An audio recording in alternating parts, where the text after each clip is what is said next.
পূর্বাভাস ছিল চলতি বছরে ৩,৬০০ আর আগামী বছরে $৩,৭০০ উঠবে ১ আউন্স স্বর্ণের দাম।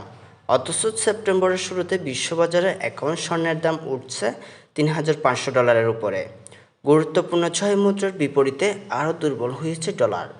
সেপ্টেম্বরে সুদের হার কমাতে পারে যুক্তরাষ্ট্রের কেন্দ্রীয় ব্যাংক ফেডারেল রিজার্ভ। এমন অবস্থায় বিশ্ববাজারের দামে নতুন রেকর্ড করল হলুদ ধাতু স্বর্ণ। ওয়ার্ল্ড গোল্ড কাউন্সিল হিসেবে বলছে, বিশ্ববাজারে এখন ১ আউন্স স্বর্ণের দাম ওঠানামা করছে $৩,৪৭০ থেকে $৩,৫০৫ মধ্যে। এর আগে সর্বশেষ আগস্টের শুরুতে ৩,৪০০ উঠেছিল ১ আউন্স স্বর্ণের দাম। ৬ মাস আগেও এই দাম উঠেছিল $২,৯০০।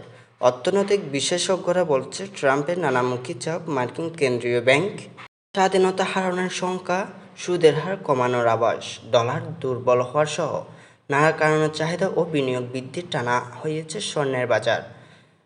ভুয়া রাজনৈতিক অস্থিরতা, কেন্দ্রীয় ব্যাংকগুলোর স্বর্ণ কিনা আরও অস্থির হয়েছে স্বর্ণের বিশ্ববাজার। বিশ্ববাজারে স্বর্ণের দরের এমন অভ্যুত্থান অস্থিরতা বাংলাদেশ বাজারও। গেল বছরের ডিসেম্বরের পর থেকে এখন পর্যন্ত ৪৮ বার সমন্বয় করা হয়েছে স্বর্ণের দাম।